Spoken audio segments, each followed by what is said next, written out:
Baiklah anak-anakku, kita bertemu lagi di bagian kedua, masih membahas tentang organel-organel sel. Ya, nah kita akan bahas dulu organel ribosom. Jadi ribosom, ya, ini letaknya bisa terletak bebas di sitoplasma atau juga bisa menempel di retikulum endoplasma. Kalau di sini memang tidak terlihat ya, seperti bintik-bintik kecil yang terletak di sitoplasma, sedangkan yang di retikulum endoplasma, nah ini di sel tumbuhan juga ada ya, ini ada yang menempel di retikulum endoplasma. Jadi fungsinya adalah untuk sintesis protein, itu fungsi dari ribosom ya. Kemudian organel berikutnya ada retikulum endoplasma. Retikulum endoplasma ini ada dua jenis. Ada yang halus, tidak bergranula, jadi dia tidak ditempeli oleh ribosom. Ya. Nah, ini peranannya dalam proses sintesis lipid, metabolisme karbohidrat, dan menetralisir racun. Kemudian yang berikutnya ada retikulum endoplasma kasar atau bergranula. Nah, ini dia ditempeli oleh ribosom. Nah, fungsinya adalah membentuk fosfolipid dan sintesis protein. Ya, jadi letaknya ya, nah ini bentuknya dulu ya seperti begini, retikulum endoplasma ini yang ditempeli oleh ribosom. Jadi ini termasuk yang kasar ya. Nah kita lihat letaknya supaya lebih jelas ya nak ya. Jadi nah letak dari retikulum endoplasma itu dekat dengan inti sel, itu baik pada sel hewan, pada sel tumbuhan juga letak retikulumnya dekat dengan inti sel. Kenapa dekat dengan inti sel? Nah ini silahkan kalian jawab nanti di forum di komentar kelas ya. Kita lanjut. Kemudian nah sekarang ke organel badan Golgi. Nah badan Golgi ini merupakan tumpukan kantong membran pipih, sisterna, dan vesikula-vesikula. Seperti begini ya pipih dan ada kantong-kantong vesikula. Nah, ini letaknya dia antara retikulum endoplasma dan membran sel. Nah, ini kan sepintas ya terlihat. Coba Ibu perlihatkan yang lebih luas lagi. Ya, seperti begini. Jadi ini badan Golgi ya, nak ya. Jadi letaknya antara retikulum endoplasma dengan membran sel. Ya, di sini kalau pada sel tumbuhan di sini ya badan Golgi. Nah, ini. Jadi kita lihat sekarang kenapa bisa seperti itu. Karena peranannya adalah untuk ekskresi dan sekresi. Jadi di retikulum endoplasma itu kan fungsinya adalah untuk sintesis karbohidrat, protein, lemak ya. Nah itu hasilnya nanti akan dibawa ke badan Golgi. Nah dari badan Golgi ini dibawa keluar oleh vesikula-vesikula menuju ke membran sel. Kenapa juga dekat dengan membran sel? Karena fungsinya adalah membentuk membran sel dan dinding sel pada tumbuhan. Selain itu juga untuk membentuk akrosom pada spermatozoa. Ya, sudah jelas ya? Lanjut.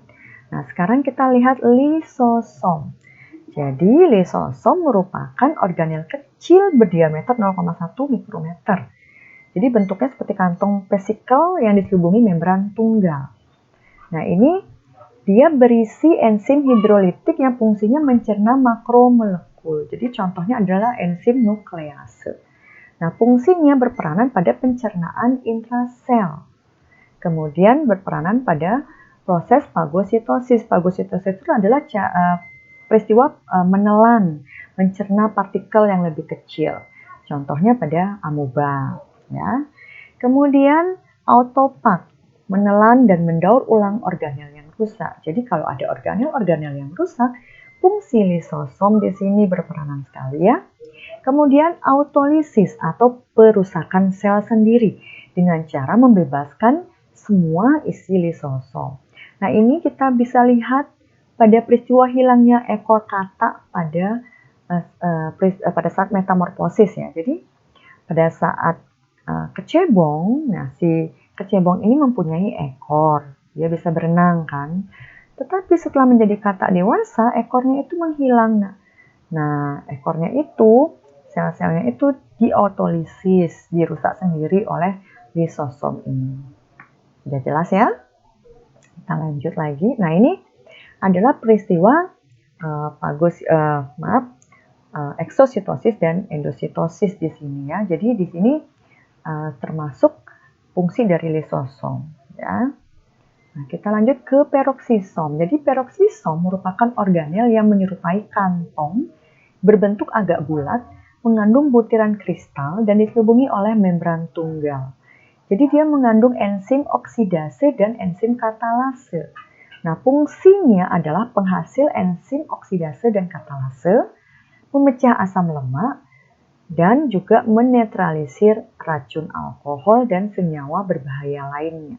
Jadi sangat penting juga fungsi dari peroksisom ya. Nah, kemudian ada glioksisom. Jadi glioksisom merupakan sejenis dari peroksisom juga ya, tapi itu ditemukan pada jaringan penyimpan lemak dari biji tumbuhan. Nah, fungsinya menghasilkan enzim yang dapat mengubah asam lemak menjadi gula yang akan digunakan sebagai sumber energi pada saat biji sedang berkecambah. Nah, kita lihat sekarang ada organel mitokondria. Jadi kalau dilihat, nah seperti ini, kalau ibu sih bilangnya ini seperti sosis ya, yang di dalamnya terdapat lipatan-lipatan. Jadi si mitokondria ini dia mempunyai dua membran. Ada membran luar dan membran dalam. Seperti inti sel juga ya, mempunyai dua membran juga ya. Nah, membran dalamnya ini membentuk yang namanya ini krista. Jadi di sinilah terjadi peristiwa respirasi sel. Jadi peranan mitokondria adalah dalam hal respirasi sel atau metabolisme energi yang dapat menghasilkan ATP atau energi. Ya. Nah, kemudian lanjut ke plastida. Jadi plastida ini hanya terdapat pada sel tumbuhan. Jadi dia adalah organel penyimpan materi yang diselubungi juga oleh membran ganda, sama seperti ini juga pada mitokondria ya. Jadi kalau pada plastida, membran dalamnya akan membentuk granum ya. Kemudian kalau kita lihat, nah ini memang kalau di gambar yang lebih dekat jelas dia. Tapi coba kita lihat gambar secara keseluruhan. Nah, ya terkadang mitokondria dengan ini kan hewan ya, mitokondria dengan kloroplas ya. Ini terlihat mirip nak ya. Jadi bagaimana caranya untuk mengenali? Jadi kalau pada mitokondria ini ya, seperti sosis ibu tadi katakan lonjong dan di dalamnya seperti ada lipatan-lipatan. Kalau di sini gambarnya si garis-garis. Sedangkan kalau pada kloroplas di sini, nah bentuknya tidak lonjong sekali, agak datar sedikit. Nah di dalamnya seperti ada tumpukan-tumpukan koin sebenarnya, bulat-bulat. Nah, jadi agak berbeda sedikit. Memang sepintas kelihatan sama, ya. Yaitu untuk membedakan gambar dari mitokondria dengan plastida atau kloroplasnya ya. Jadi plastida ini dibagi menjadi 3. Ada leukoplas, jadi dia berwarna putih, kromoplas, mengandung pigmen selain klorofil ya, dan ada kloroplas. Jadi ini bentuknya seperti lensa ya. Nah, kloroplas inilah yang berperanan dalam melakukan fotosintesis.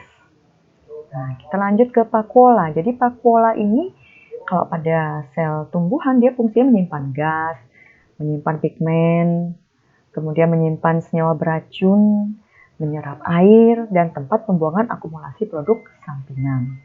Nah, kalau pada tumbuhan